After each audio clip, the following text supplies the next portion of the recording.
Hey guys, today we are veering a little from our usual family vlog to talk a little bit about something that is important to me. And that thing is called Twin Transfusion Syndrome. So a few of you know that 2 years ago we went through Twin Transfusion Syndrome with our youngest two, our identical twins. And Ttts is something that you usually don't know about it until you have to know about it. And we sure didn't know about it until we had to know about it when we found out that we were pregnant with identical twins. So December is Twin Transfusion Syndrome Awareness Month, and that's one of the reasons I wanted to make this video, as well as the fact that we are approaching the 2-year anniversary of when we went through it ourselves.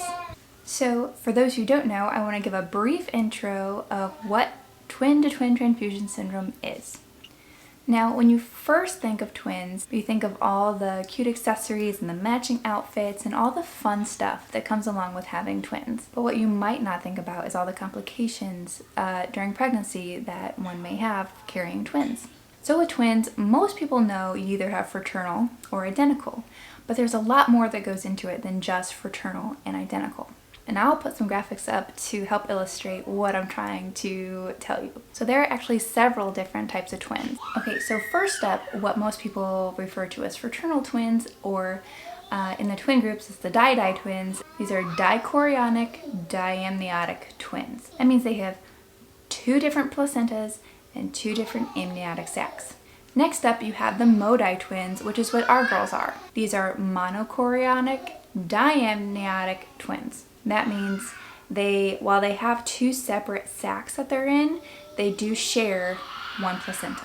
And then you have the momo twins, or the mono twins. This is 2 babies in 1 amniotic sac sharing 1 placenta. Now, as you can imagine, when you have 2 individuals sharing 1 placenta, 1 nutrient source, that's when complications happen. Someone explained it to me like with the di twins, this is as if 2 people shared an apartment, but they each had their own bedroom and they each had their own refrigerator. With the modi twins, they share the apartment, they each have their own bedroom, but they share a refrigerator. But with the momo twins, or the mono twins, this is if they're sharing the same bedroom and the same refrigerator. Now, twin to twin transfusion is when one of those roommates ends up taking all of the food from the fridge and leaving nothing for the other. And this is what ended up happening with our girls. Now, twin to twin transfusion syndrome is rare. It usually only happens in about 15% of all twin pregnancies. But when it happens, it's very, very serious. So if left untreated, only 10% of the babies survive. So up until the 80s, there was no way of telling what happened with the twins. There was no way to tell or diagnose about the Ttts until ultrasound machines got better, and then we were able to diagnose Ttts and catch it soon enough. But that was up until the late 80s when the very first surgery for Ttts happened. Since then, most cases, if caught early enough, there is an 80% survival rate. So if caught early enough, you would have surgery to correct twin to twin, and both babies usually survive. So with Ttts, one baby ends up taking all the nutrients from the other, leaving the recipient, the one who's taking all of the nutrients, usually in heart failure because there's so much amniotic fluid that the heart cannot pump it and the body cannot deal with that much amniotic fluid. Now the donor baby, this is the one who gives all the nutrients to the other. They end up starving. In our case, our recipient was baby A, who is Madelyn, and our donor was baby B, who we've named Brielle. Now before I start getting into our TTS experience, I want to start way at the beginning when we first found out we were having twins. Okay, so summer of 2018, my husband, Josiah, and I, and our 3 kids were living in a tiny apartment in Fishers, Indiana. The apartment situation was supposed to be temporary, but Josiah ended up losing his job.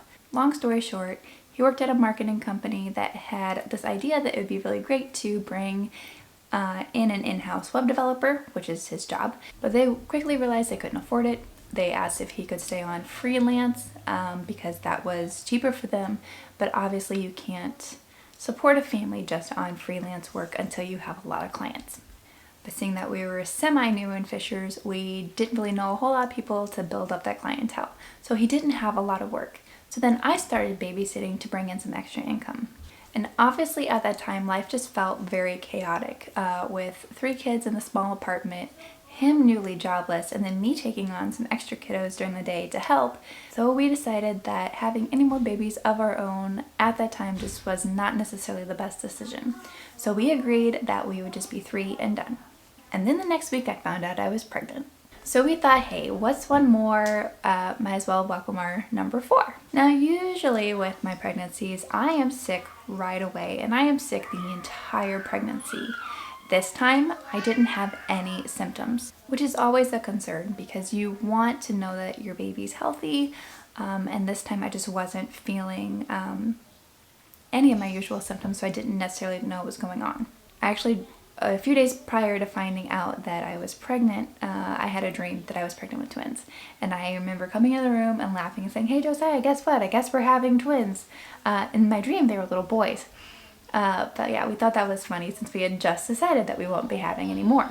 Well, I finally make my first prenatal appointment, and at this point I am 9 weeks along. Now, of course, this being baby number 4, this wasn't my first rodeo, so I just went alone and left the other kids at home with Josiah. They took me to the ultrasound room first, and I remember the ultrasound tech asking me, how I was feeling and everything, and I said, well, honestly, I'm feeling really well.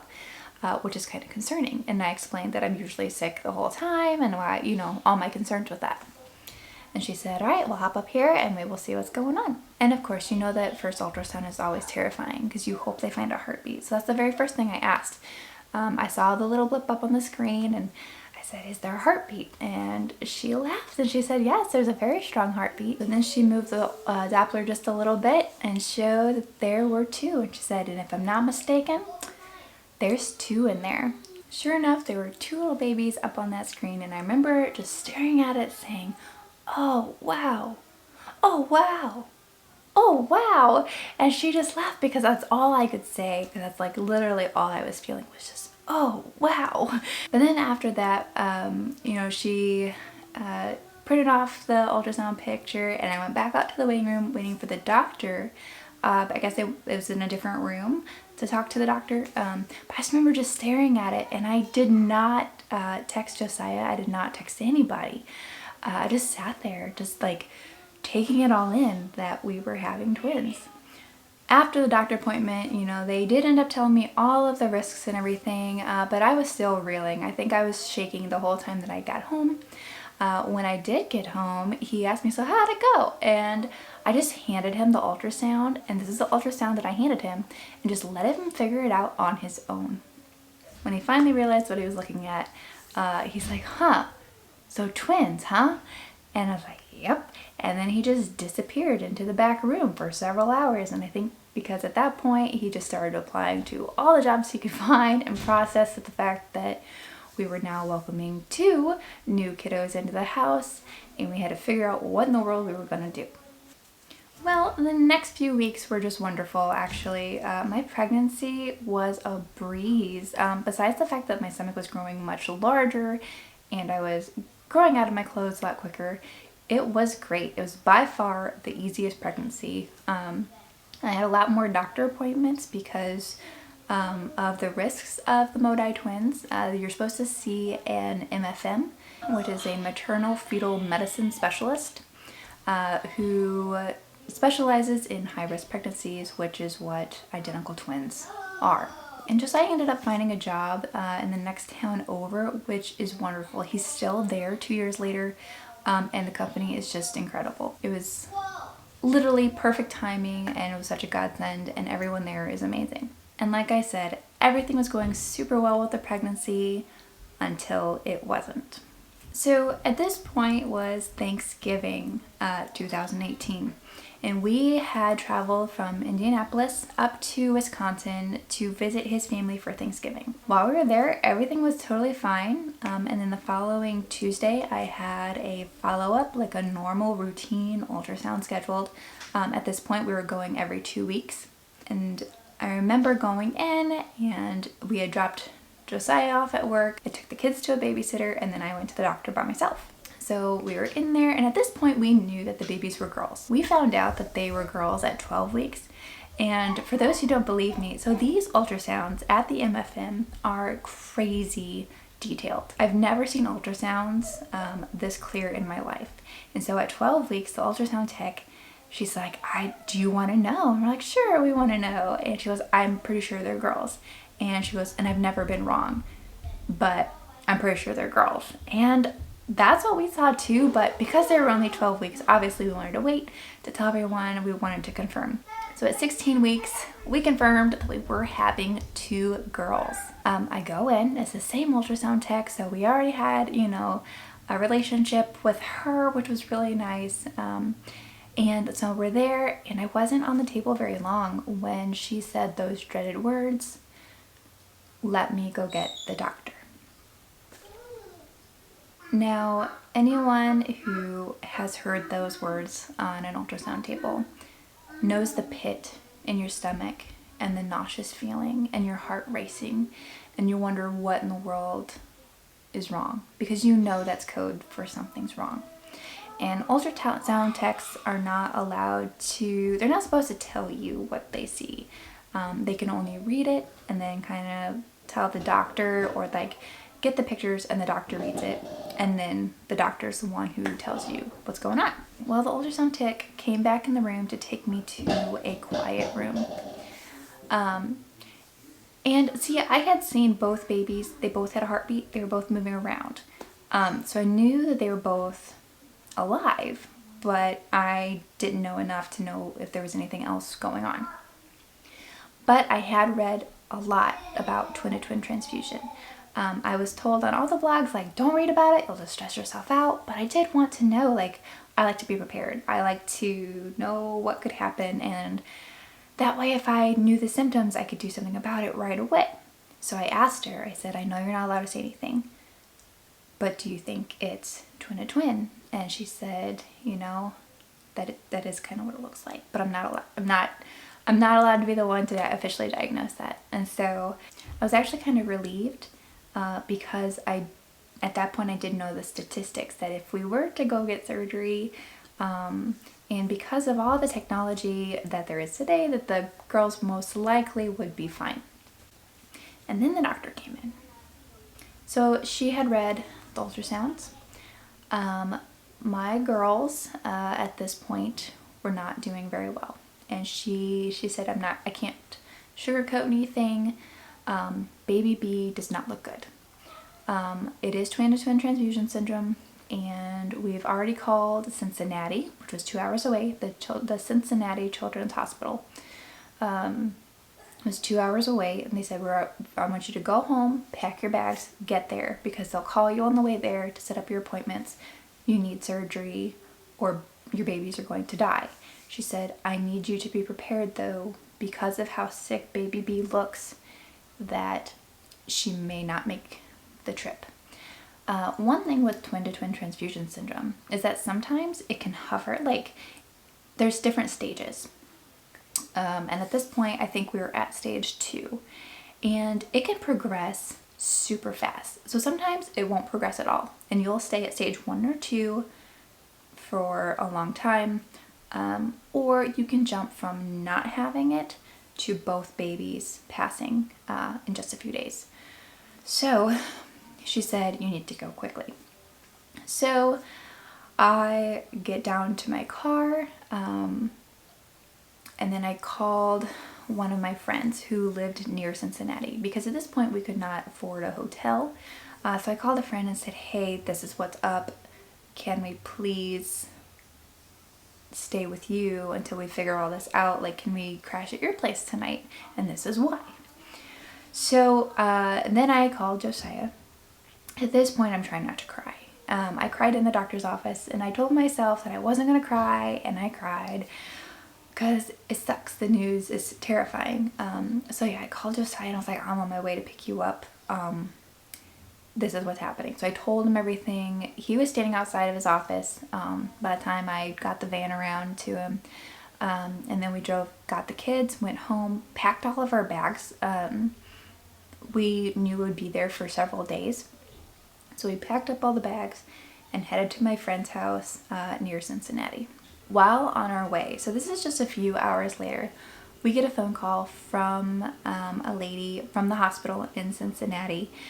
She already had all of our appointments at the hospital, all the ultrasounds and everything already scheduled. She's like, if you're on your way, we've got you covered. Just come here and we'll take care of you. And you may be wondering, like, did I have any symptoms of the Ttts? Yes, but that's the thing, is like I knew all the symptoms. There was like the hard stomach, the tightening, the feeling of just being so heavy, the exhaustion. But I usually feel that way at Thanksgiving anyway, because I always eat so much that I just feel so full and so tired after everything. And so I honestly just thought it was just the holiday exhaustion and eating all the yummy food. Apparently it's all the same symptoms, so I didn't put two and two together. I really just thought it was the holidays. I didn't understand that what I was feeling was actually symptoms of twin to twin.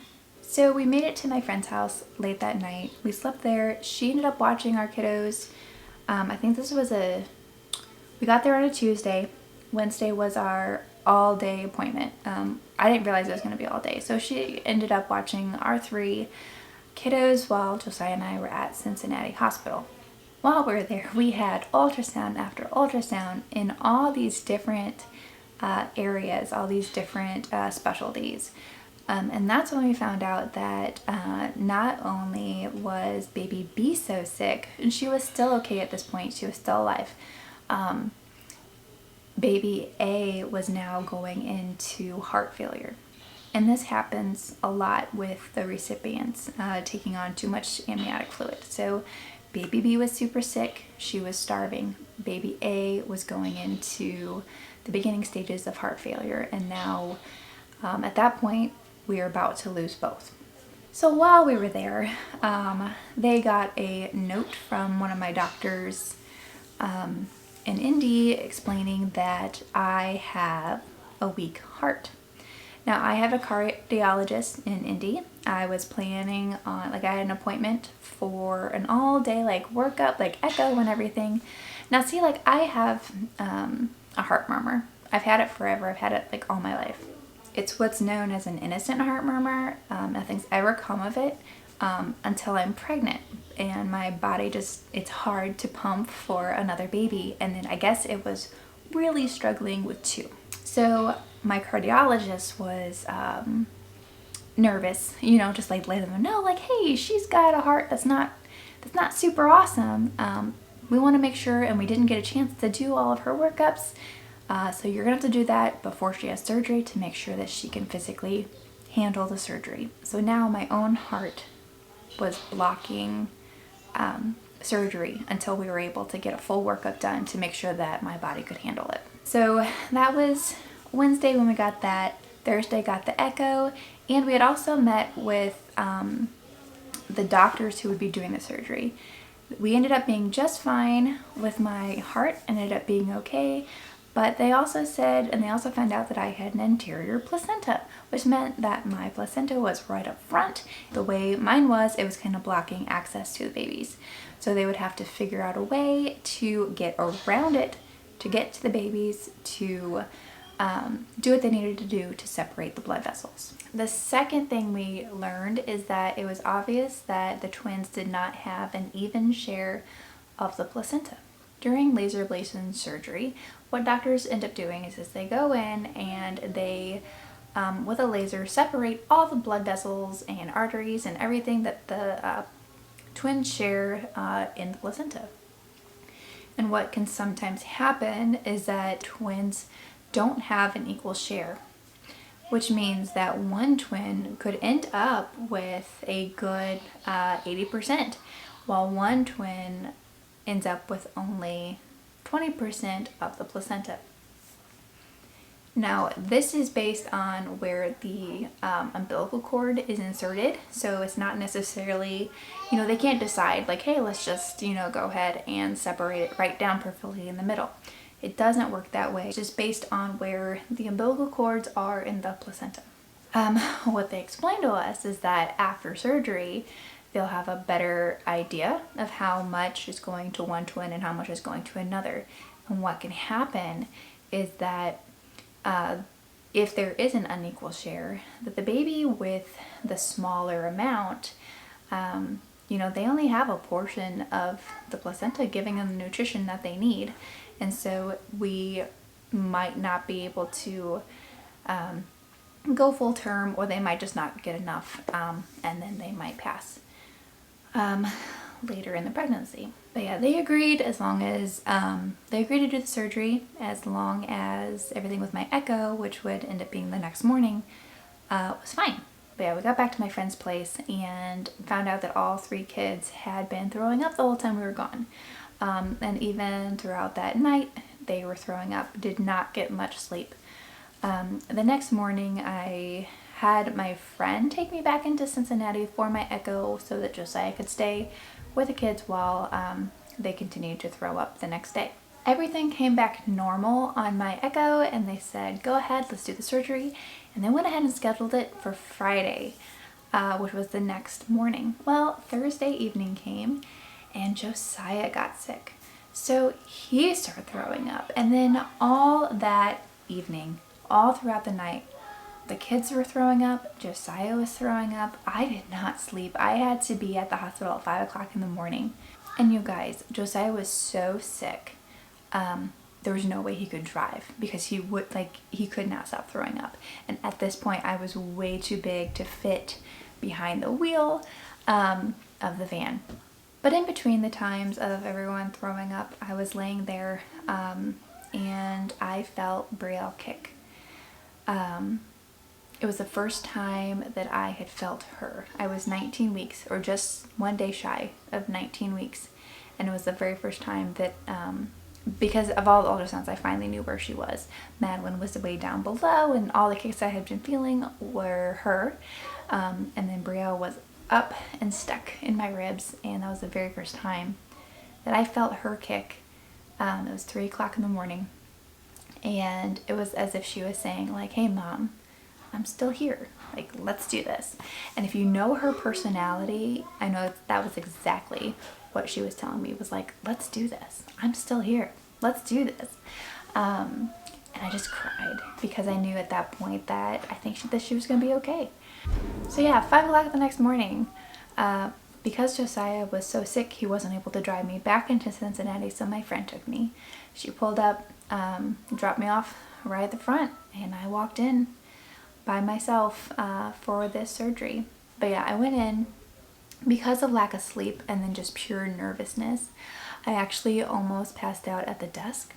I was checking in, and I started feeling myself, like, when you just, like, there's just tunnel vision and everything goes dark. I held on to the desk and I was like, I need a chair, and I started sliding, and the security guard came and was able to catch me, and they ended up getting a wheelchair and wheeled me up to the room where I was supposed to be.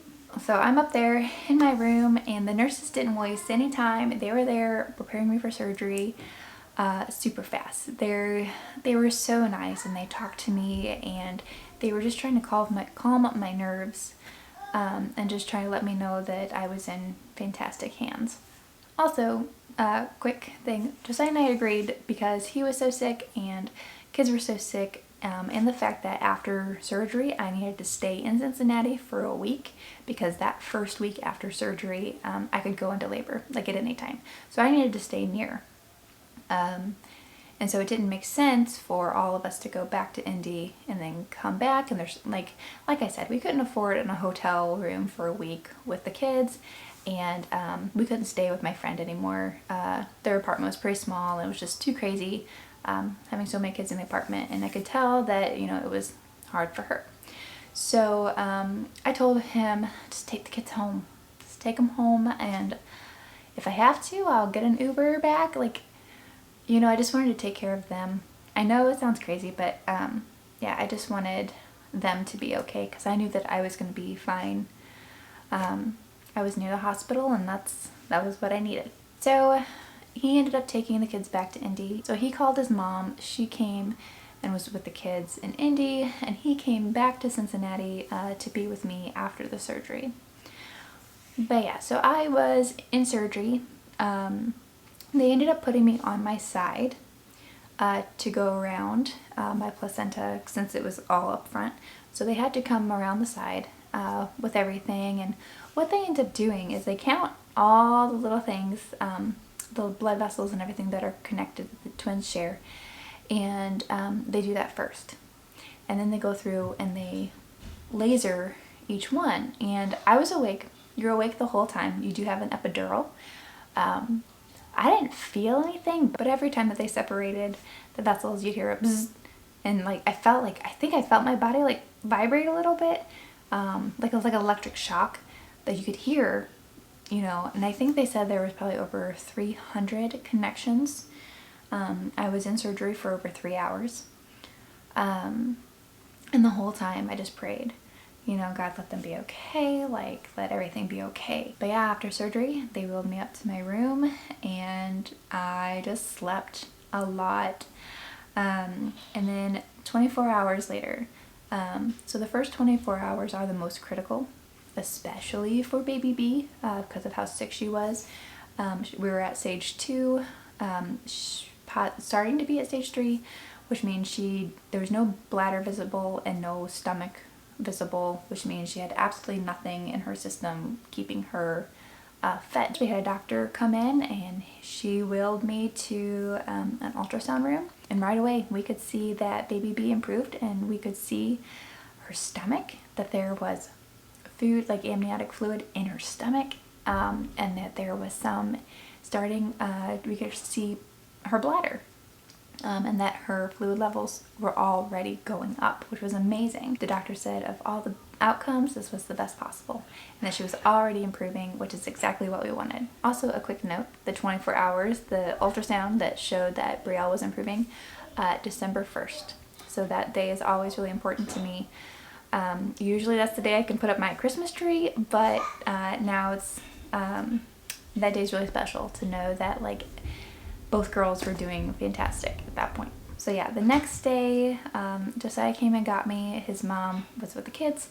He came and got me, and then we just went to a hotel, just the two of us for a night, just so that I could just lay down and not move, and he could just be with me and we could process everything that had just happened. And it was great. It was it was actually the first day that we had been alone, probably in a long time, just being in that hotel after my surgery. But yeah, he ended up taking me back to my friend's house, and then he went home for the week until my next follow-up. So I was just on bed rest for that week. He came back, we went to that follow-up, and everything looked fantastic. So yeah, the next 3 weeks were pretty uneventful. I do want to say, after laser surgery, there is a huge chance that you will go into labor within 10 weeks. So I had surgery last day of my 18th week. And so they said 29 weeks is probably where I'll go into labor. So I prepared myself, you know, looking up everything of like, what does a 28-week baby, what's a 29-week, you know, baby look like? Like, what are the chances, like, that they're going to be okay and everything? So I was mentally preparing myself. But then a week after the surgery, I thought I was leaking amniotic fluid, which they said, in the surgery, not only did they separate the vessels, because Madelyn had so much amniotic fluid, they actually had to do an amnio reduction. So they actually put like a syringe inside her sac and sucked out a liter of fluid because she had so much in there. Because they took out the fluid, that actually weakened her sac, which makes it more prone to rupture. And a week after surgery, I was convinced that I was leaking. So I went into the hospital. They did a test and everything and showed that I was not leaking and that everything was okay. But yeah, then the next few weeks, I had ultrasounds every week. At one of these appointments, there was a social worker that came in. She deals with like tough situations. Like she's there to help people cope during really tough diagnoses and stuff like that. And I ended up developing a love-hate relationship with her over the next few months because while she was wonderful and super nice, every time she came in there was always bad news. So I didn't want to ever see her, but it ended up being fine. But during one of these appointments she came in and she actually explained that while everything looked fine through the ultrasound, because Brielle had been without amniotic fluid for so long, there was a chance that it messed with her lung development and that we would not know how her lungs were until birth. They said it could look great, but until birth we won't know how her lungs are. So even if we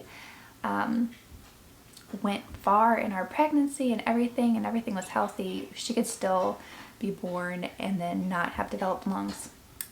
And I was like, well, aren't there machines? And she said sometimes even the machines can't help if the lungs are not developed.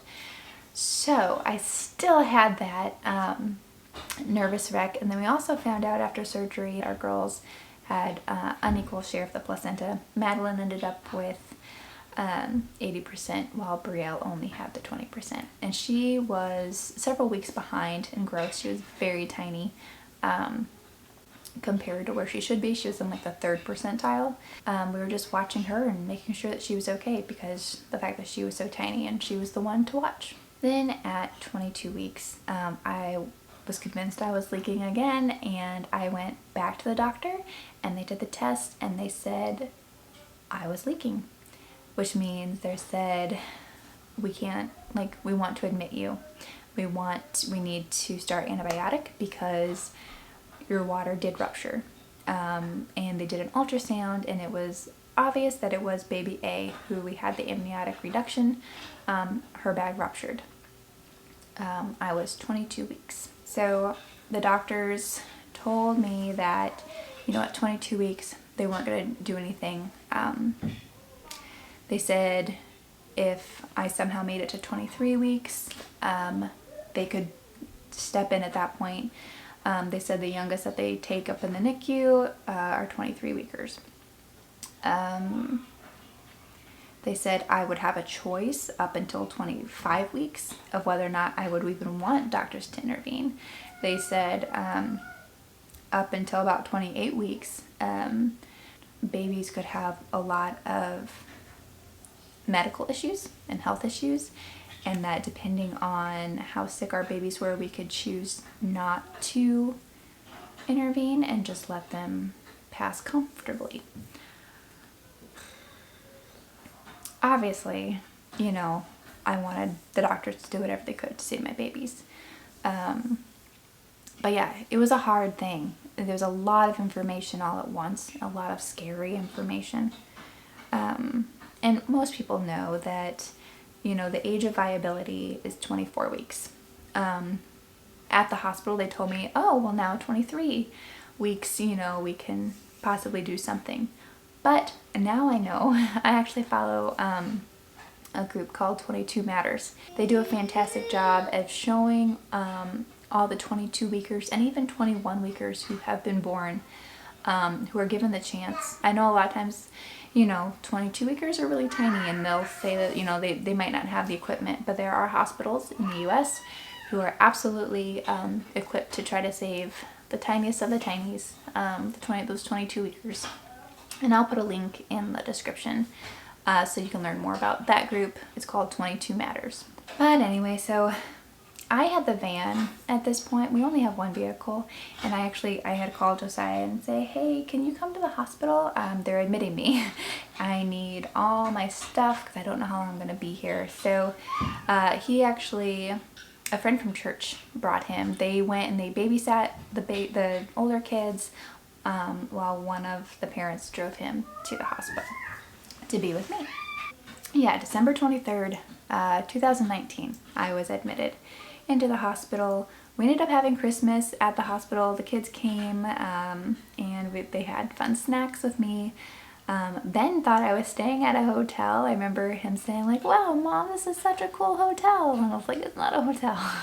It's a hospital, but that's okay. It was a really nice hospital. I love Community North in Indy. Now, I was admitted during flu and RSV season, which meant that the kids could not visit me very often. I was there total for 4 weeks. I kept those babies in for 4 more weeks, which was incredible. But during those 4 weeks, I could only see the older 3 about 2 hours every week.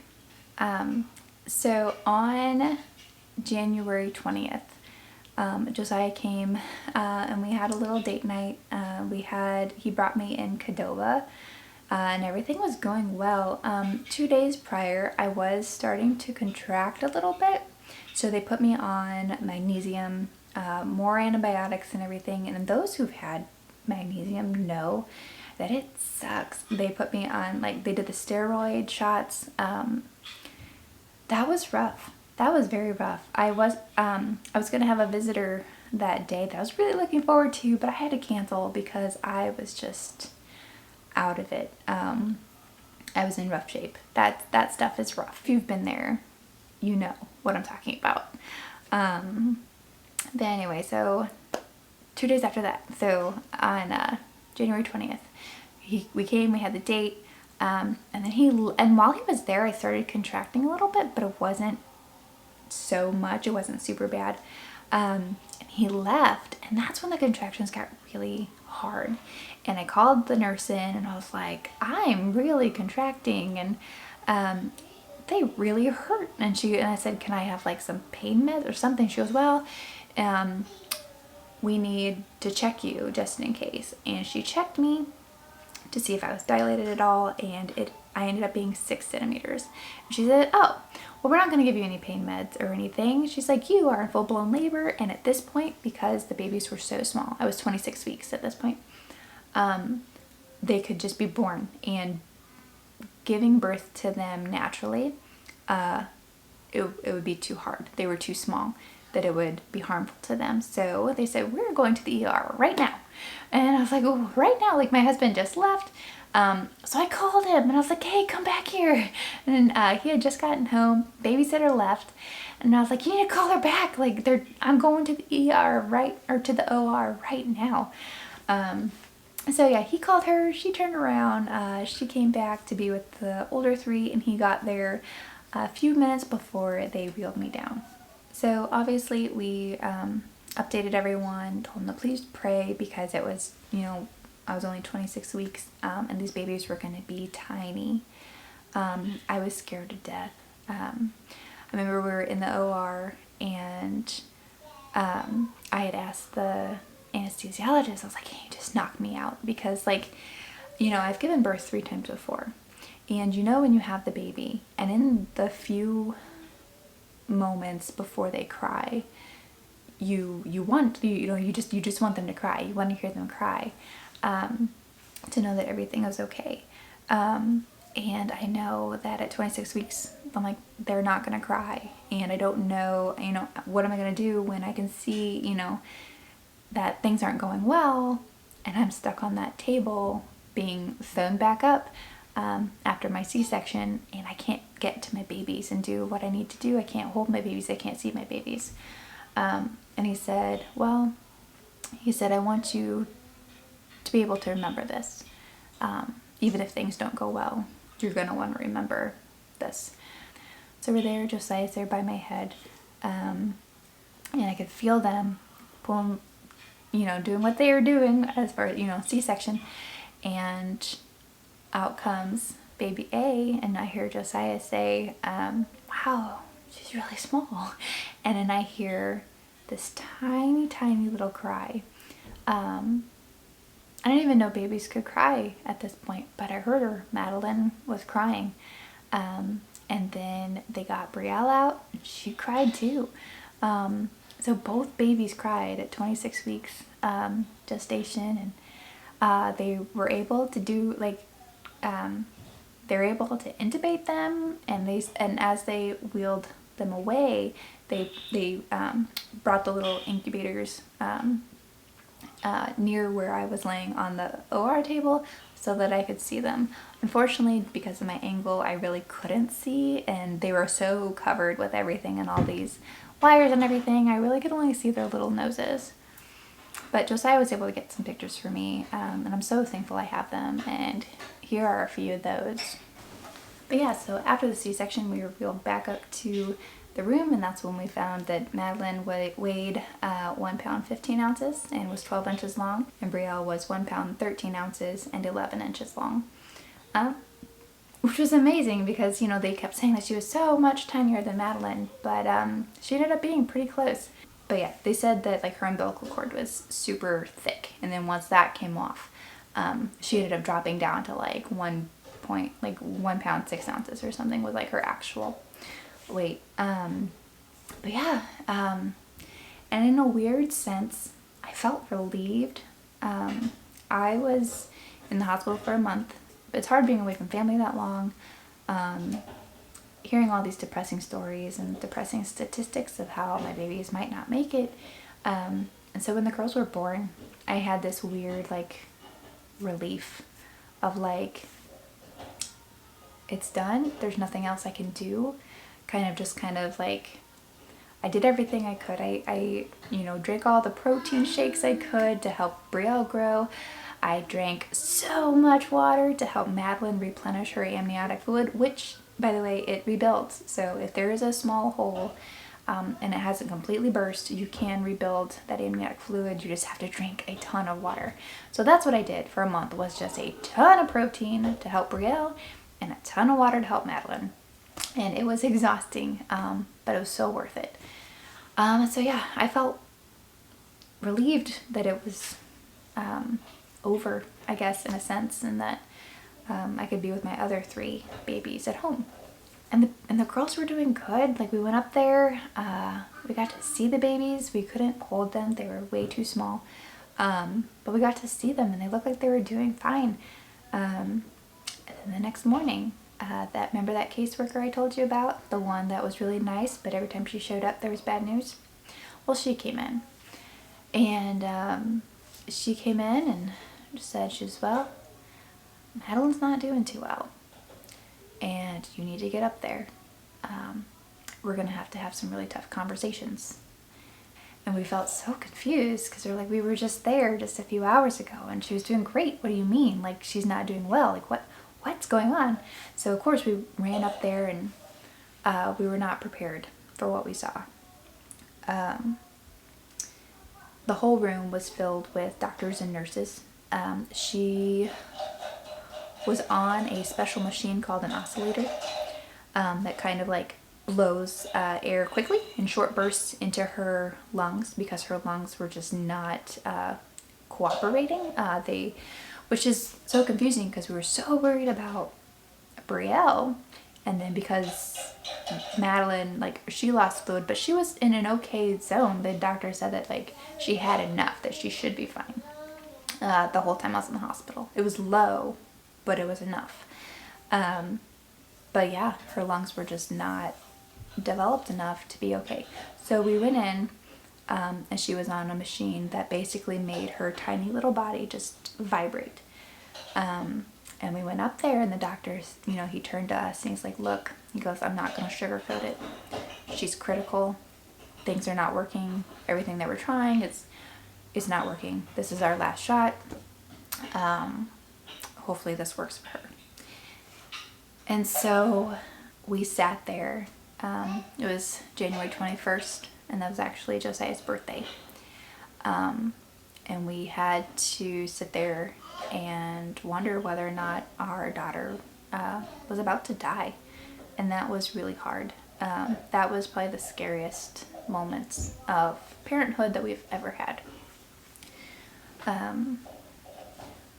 But she ended up pulling through. She ended up doing really well.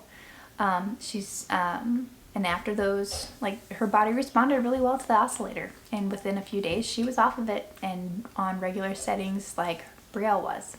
And like I said, they were both really small, you know, under 2 pounds. And if you've never seen a tiny baby, this is what it looks like. And this was were their diapers. I kept these as souvenirs. I knew I'd want to remember them, but yeah, they're super tiny, preemie diapers. The next step up is not much larger. And that is what they wore while they were in the hospital. Super, super tiny. 5 days after they were born, we got to hold them for the first time. Overall, our stay in the NICU was pretty boring, which is amazing. I know a lot of stories of babies who were born even after our girls, like later gestations, who had a much rougher time. Our girls ended up doing great. I got to see them just about every night. I brought in breast milk that I pumped from home and just got to hold them for a few hours. I'd spend all day with our older kids while Josiah was at work, and then when he came home, we'd eat dinner, and then I would head to the hospital for the evening and probably come home around midnight.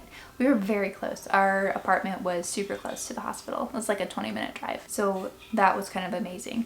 There aren't a ton of hospitals in Indiana that have the level NICU that we would need for our girls, and we just happened to live very close to the one that was amazing. They ended up staying for 108 days, and they came home the weekend of Mother's Day. So I got them home as a Mother's Day present. So yeah, I'm telling you our story, not just to tell it or to process it, but because I want to reach out to others who are going through it. Since our girl surgery, I've had probably a handful of other people come, like through friends of friends who, you know, heard our story as we were going through it.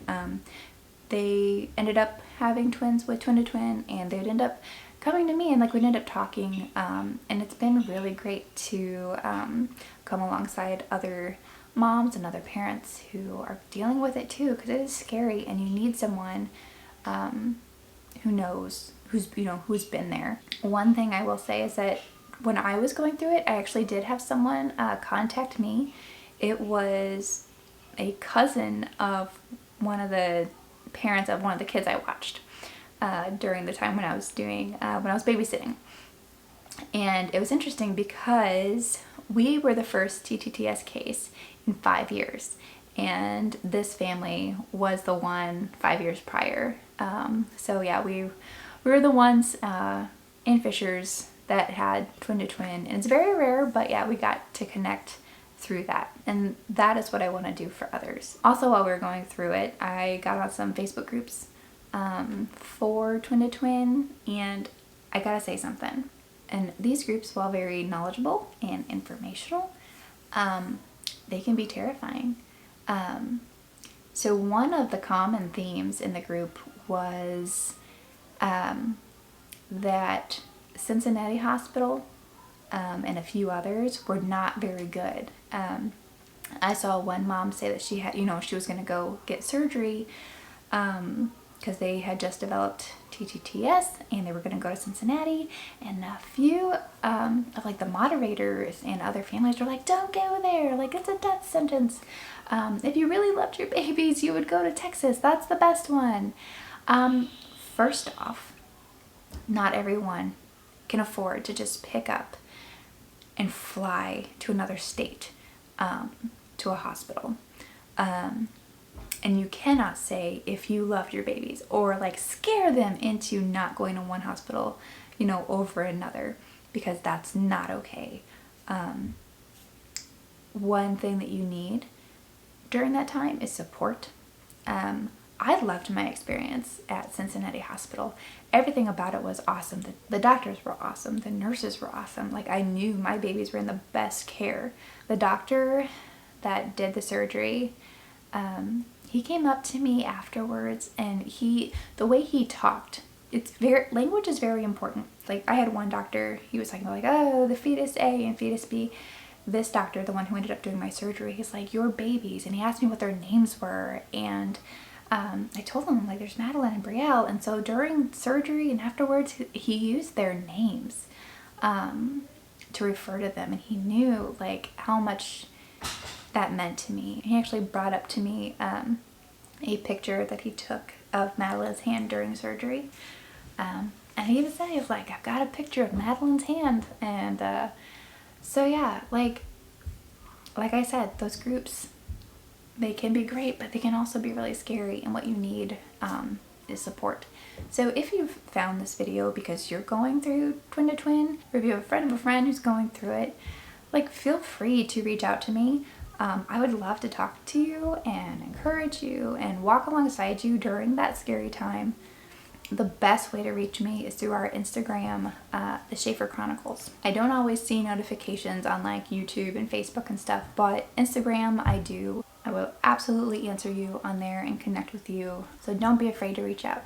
Also, if I don't normally ask anyone to share this video, but if you're watching it, please feel free to share it. You know, like I said, it's not our normal fun family vlog, but if it can somehow get to someone who needs a friend who's walked through this, that's what is most important to me. And that's why I made this video, because it is Twin Transfusion Syndrome Awareness Month. But yeah, thanks for watching. I know this was a long one, but we'll talk to you later.